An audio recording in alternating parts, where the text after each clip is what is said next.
Hello friends, आज हम polity की पहली क्लास की शुरुआत करने जा रहे हैं। इस क्लास में हम हिस्टोरिकल बैकग्राउंड ऑफ इंडिया के बारे में पढ़ेंगे और इम्पोर्टेंट डेट्स को याद करेंगे।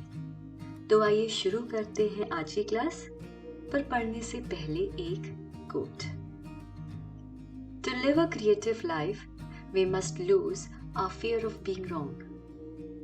एक रचनात्मक जीवन जीने के लिए हमें अपने गलत होने के डर को खत्म करना होगा, मुश्किलों का सामना करना होगा और सफलता प्राप्त करनी होगी। तो चलिए शुरुआत करते हैं आज की क्लास। यहाँ आप देख सकते हैं कि एक फ्लो चार्ट बना है। यहाँ हमने ब्रिटिश रूल इन इंडिया को दो पार्ट्स में डिवाइड किया है। पहला भाग कंपनी रूल, जिसके अंदर आता है regulating act, Pitt's India act और चार्टर एक्ट्स। फिर आता है दूसरा भाग क्राउन रूल, जिसके अंदर है government of India acts, Indian council acts और इंडियन इंडिपेंडेंस एक्ट। आगे बढ़ते हैं, इंपॉर्टेंट डेट्स के बारे में जान लेते हैं। यह बेसिकली एक इंडेक्स फॉर्म में है, जिसे डिटेल में हमने अंदर डिस्कस किया है। तो पहला है कंपनी रूल, 1773 से शुरुआत हुई थी 1858 तक। इसके अंदर है regulating act, Pitt's India act और चार्टर एक्ट्स। तो 1600 में ईस्ट इंडिया कंपनी फॉर्म हुई थी। 1764 में बैटल ऑफ बक्सर हुआ था between East India Company and Mughal emperor Shah Alam. 1765 में एम्परर ने दीवानी राइट्स दे दी थी। दीवानी राइट्स होती हैं रेवेन्यू और सिविल जस्टिस पर। तो बंगाल, बिहार और उड़ीसा की रेवेन्यू राइट्स और civil justice rights East India company को मिल गई थी। 1773 में रेगुलेटिंग एक्ट बना। 1781 में एक्ट ऑफ सेटलमेंट आया। 1784 में पिट्स इंडिया एक्ट फॉर्म हुआ। ब्रिटिश गवर्नमेंट ने यहां से ईस्ट इंडिया कंपनी पर कंट्रोल करना शुरू कर दिया था। फिर है 1813, 1833 और 1853। यहाँ चार्टर एक्ट्स बने। आप देख सकते हैं हर 20 साल में चार्टर एक्ट फॉर्म हो रहे हैं। फिर है 1857, जब सिपाही mutiny of Indian army at Barrackpore हुआ। इसको हम फर्स्ट वॉर ऑफ इंडिपेंडेंस भी कहते हैं। कुछ इंपॉर्टेंट डेट्स है। क्राउन रूल 1858 से शुरू हुआ 1947 तक। इसके अंदर है government of India acts, Indian council acts और इंडियन इंडिपेंडेंस एक्ट। 1858 में government of India act of 1858 form हुआ। इसका रिजल्ट ये रहा कि ईस्ट इंडिया कंपनी का रूल खत्म हुआ, मुगल रूल भी खत्म हुआ और ब्रिटिश राज की शुरुआत हुई। 1861, 1892 और 1909 में इंडियन काउंसिल एक्ट्स फॉर्म हुए। 1919 में गवर्नमेंट ऑफ इंडिया एक्ट आया। 1927 में साइमन कमीशन बना। 1932 में कम्युनल अवार्ड आया। 1935 में government of India act form हुआ और 1947 में Indian independence act of 1947 form हुआ और भारत आजाद हुआ। आइए डिटेल में पढ़ते हैं। तो सबसे पहले कंपनी रूल 1773 से लेकर 1858 तक। तो सबसे पहले आता है रेगुलेटिंग एक्ट ऑफ 1773। इसके इंपॉर्टेंट फीचर्स ये है कि गवर्नर ऑफ बंगाल को गवर्नर जनरल ऑफ बंगाल बना दिया था और पहले गवर्नर जनरल ऑफ बंगाल बने वॉरेन हेस्टिंग। 1774 में सुप्रीम कोर्ट की स्थापना हुई फोर्ट विलियम में एट कैलकाटा और पहले जज थे सर एलिया इम्पे। बॉम्बे और मद्रास जो इंडिपेंडेंट प्रेसिडेंसीज थी, अब वो गवर्नर जनरल ऑफ बंगाल के सबऑर्डिनेट बन गए। इसके बाद आता है कुछ इंपॉर्टेंट पॉइंट्स कि रेगुलेटिंग एक्ट क्यों बना, रेगुलेटिंग एक्ट ऑफ 1773 क्यों फॉर्म हुआ। तो East India company financial problems face कर रही थी। मैनेजमेंट में बहुत मुश्किल थी, बिजनेस एक्टिविटीज को सही से नहीं देख पा रही थी। तो ईस्ट इंडिया कंपनी ने ब्रिटिश सरकार से हेल्प ली। क्योंकि East India company revenues generate करके देती थी, तो ब्रिटिश गवर्नमेंट ने ईस्ट इंडिया कंपनी की हेल्प करी। तो ये हेल्प करने का रीजन था, this was the first step taken by the British government to control and regulate the activities of East India company in India, to recognize the political and administrative functions of East India Company, to lay the foundation of central administration in India. तो देख सकते हैं कि British सरकार अब east India company के through Bharat में अपनी नींव डाल चुकी है। आगे बढ़ते हैं। पिट्स इंडिया एक्ट ऑफ 1784 ये फॉर्म हुआ था। ये क्यों फॉर्म हुआ? रेगुलेटिंग एक्ट ऑफ 1773 में कुछ कमियां थी, तो एक्ट ऑफ सेटलमेंट 1781 फॉर्म हुआ। इसमें भी कुछ कमियां थी, कुछ फ्लॉज थे, तो पिट्स इंडिया एक्ट ऑफ 1784 को बनाया गया। इसके इंपॉर्टेंट फीचर्स ये थे कि इसने कमर्शियल और पॉलिटिकल फंक्शंस को डिवाइड कर दिया था। ईस्ट इंडिया कंपनी की कमर्शियल और पॉलिटिकल फंक्शंस को डिवाइड कर दिया था। कोर्ट ऑफ डायरेक्टर्स फॉर्म किए गए जो कि कमर्शियल सिस्टम को देखते थे। बोर्ड ऑफ कंट्रोल फॉर्म किया गया जो कि पॉलिटिकल सिस्टम को देखते थे। तो आप देख सकते हैं कि यहाँ से डबल गवर्नमेंट की शुरुआत हुई, या कह ले dual control of the east India company. आगे आता है charter act of 1813। Monopoly of East India company ended और परमिशन दे दिया गया था इंग्लिश मिशनरीज को कि वो भारत आ सकते हैं और अपने धर्म का प्रचार कर सकते हैं। आगे बढ़ते हैं चार्टर एक्ट ऑफ 1833। इसमें गवर्नर जनरल ऑफ बंगाल अब गवर्नर जनरल ऑफ इंडिया बन गए थे। तो जो भी ब्रिटिश इंडिया था गवर्नर जनरल ऑफ बंगाल के अंदर, अब वो सारा control governor general of India के पास आ गया था। और first governor general of India बने William Bentinck.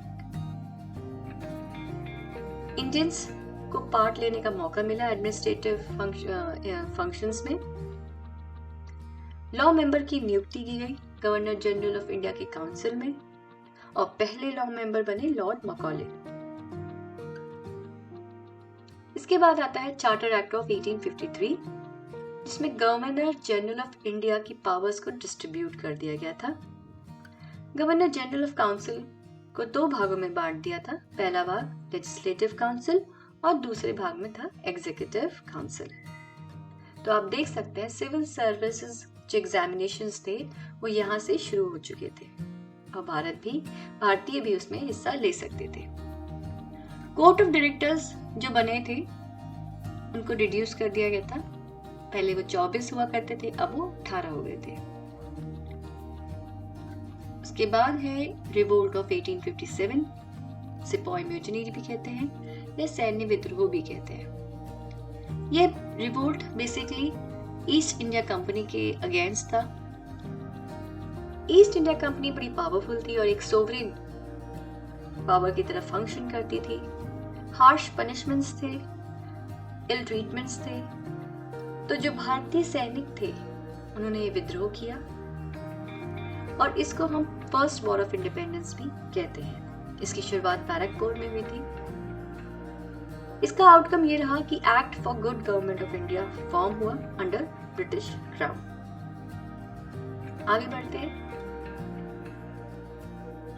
Government of India act of 1858, जिसको हम क्राउन रूल कहते हैं, यहीं से ब्रिटिश राज की शुरुआत हुई।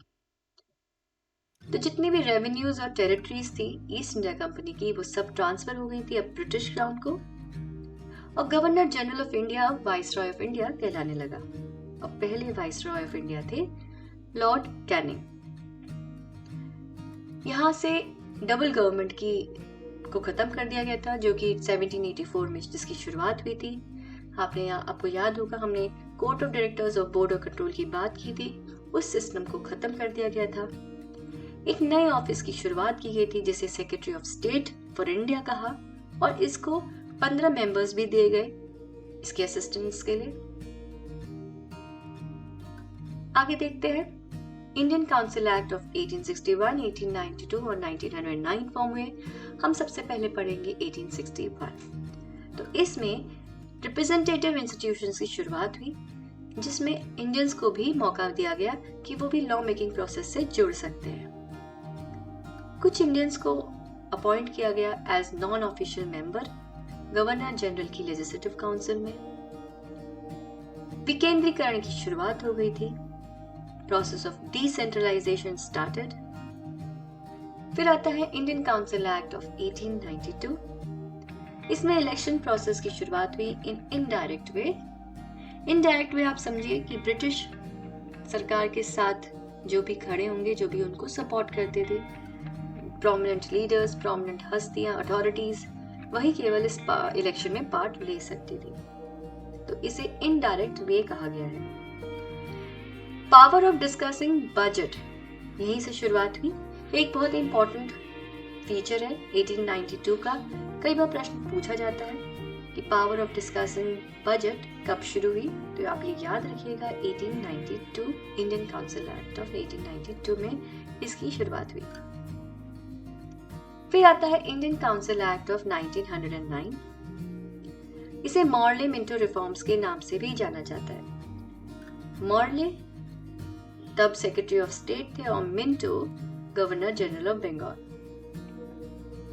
सिस्टम ऑफ कम्युनल रिप्रेजेंटेशन की शुरुआत हुई। अब कम्युनल रिप्रेजेंटेशन आप समझिए, एग्जाम्पल है कि सपोज हमें मुस्लिम सिलेक्ट करने, तो केवल मुस्लिम्स ही मुस्लिम्स को इलेक्ट करेंगे। तो जातियों का जो विभाजन था, केवल अपनी जाति को वोट करके आप उन्हें वोट कर सकते हैं और इलेक्ट कर सकते हैं। इस सिस्टम को कम्युनल रिप्रेजेंटेशन कहा गया। इसे एक्सेप्ट भी कर लिया था as a concept of separate electorate. Satyendra Prasad Sinha एक बहुत ही इंपॉर्टेंट नाम है, एक प्रोमिनेंट ब्रिटिश लॉयर थे। ये पहले मेंबर बने जिन्होंने वाइसरॉय एग्जीक्यूटिव काउंसिल को ज्वाइन किया था, सत्येंद्र प्रसाद सिन्हा। आगे देखते हैं government of Indian act of 1919। इसको मॉन्टेग्यू चेम्सफोर्ड रिफॉर्म से भी जाना जाता है। मॉन्टेग्यू सेक्रेटरी ऑफ स्टेट थे और Chelmsford viceroy of India. Dyarchy system शुरुआत की गई प्रोविंसेस में। बायकैमरलिज्म की भी शुरुआत की गई। आप लोअर हाउस और अपर हाउस आप जानते होंगे, ये उसी के बारे में है। प्रोविंशियल बजट्स को सेपरेट कर दिया गया था सेंट्रल से। फिर आता है साइमन कमीशन 1927 में। इसके चेयरमैन थे जॉन साइमन, और इसका पर्पस था कि जो भी कमियां हो government of India act of 1919 को, उसको रिव्यू करना। तो ब्रिटिश सरकार ने 7 मेंबर्स को अपॉइंट किया, जो कि सारे के सारे ब्रिटिशर्स थे, जिसे भारतीयों ने इसे पसंद नहीं किया। तो इस कमीशन को बॉयकॉट करा।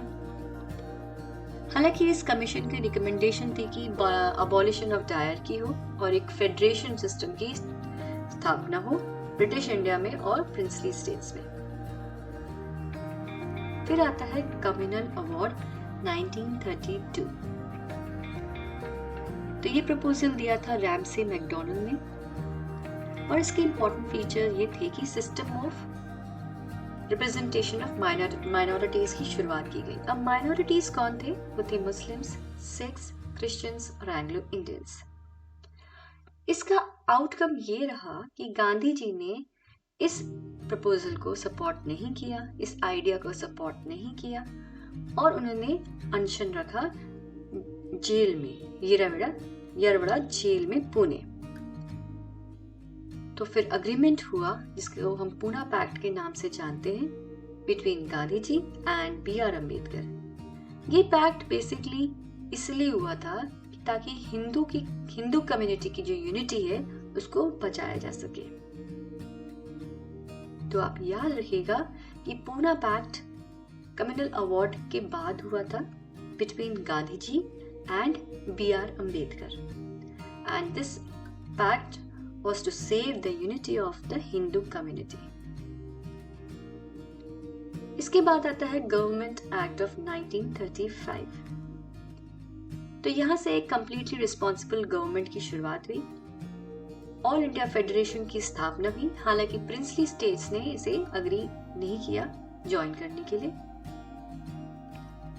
अबॉलिशमेंट हुई डायरकी सिस्टम की, जो कि प्रोविंसेस में चल रहा था, जो कि 1919 में एस्टैब्लिश किया गया था। हालांकि डायरकी सेंट्रल लेवल में अभी भी कंटिन्यू रखी गई। Abolish the Council of India, which was established in Government of India Act of 1858 to assist Secretary of State.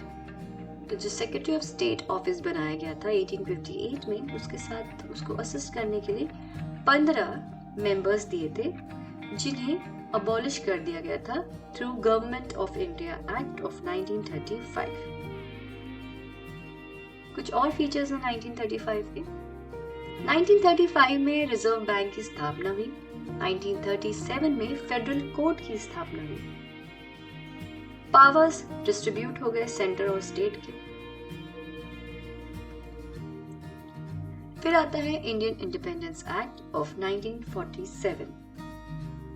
तो 3 जून 1947 में लॉर्ड माउंटबैटन, जो कि वाइसरॉय ऑफ इंडिया थे, उन्होंने पार्टीशन प्लान का प्रपोजल दिया, जिसे हम माउंटबैटन प्लान के नाम से भी जानते हैं। इस प्लान के इंपॉर्टेंट फीचर्स ये थे कि ब्रिटिश रूल की समाप्ति होगी, भारत को एक इंडिपेंडेंट और सोवरेन स्टेट का दर्जा दिया जाएगा 15 अगस्त 1947 से। वाइसरॉय ऑफ इंडिया और सेक्रेटरी ऑफ स्टेट दोनों ही खत्म किए जाएंगे, जिन्हें क्रिएट किया था 1858 में। और फ्रीडम ग्रांट की जाएगी प्रिंसली स्टेट्स को कि वो या तो भारत ज्वाइन करें या पाकिस्तान, या इंडिपेंडेंट भी रह सकते हैं। तो ये था इंडियन इंडिपेंडेंस एक्ट ऑफ 1947। आगे देखते हैं, ये एक फ्लो चार्ट है जो कि क्विक रिवीजन के लिए बनाया गया है। तो क्विक रिवीजन कर लेते हैं। 1600 में ईस्ट इंडिया कंपनी फॉर्म हुई। 1765 में दीवानी राइट्स मिल गई बैटल ऑफ बक्सर के बाद। 1773 में रेगुलेटिंग एक्ट बना, जिसमें governor of Bengal governor general of Bengal कहलाने लगा। 1781 में एक्ट ऑफ सेटलमेंट बना। 1784 में पिट्स इंडिया एक्ट बना। 1833 में चार्टर एक्ट बना, जिसमें गवर्नर जनरल ऑफ बंगाल अब गवर्नर जनरल ऑफ इंडिया कहलाने लगा। इसके बाद 1853 में फिर से चार्टर एक्ट आया, जिसमें सिविल सर्विसेज जो एग्जामिनेशंस थे उनको भारतीयों के लिए भी ओपन कर दिया। फिर 1857 में सिपाही म्यूटनी हुई बैरकपुर में। 1858 में गवर्नमेंट ऑफ इंडिया एक्ट आया, जिसमें गवर्नर जनरल ऑफ इंडिया अब वाइसरॉय ऑफ इंडिया कहलाने लगा। ईस्ट इंडिया कंपनी खत्म कर दी गई। इसके बाद 1861, 1892 और 1909 में इंडियन काउंसिल एक्ट्स बने। 1919 में गवर्नमेंट ऑफ इंडिया एक्ट आया और डायरकी सिस्टम की शुरुआत हुई। 1927 में साइमन कमीशन बना। 1932 में कम्युनल अवार्ड बना। 1935 में government of India act form हुआ और यहीं से ऑल इंडिया फेडरेशन की शुरुआत हुई। और 1947 में इंडियन इंडिपेंडेंस एक्ट बना और भारत आजाद हुआ। तो आई होप कि ये वीडियो आपको अच्छा लगा होगा। Thank you for watching this video. Stay tuned for the next video and don't forget to like and subscribe our channel. Stay focused under 1 Point program.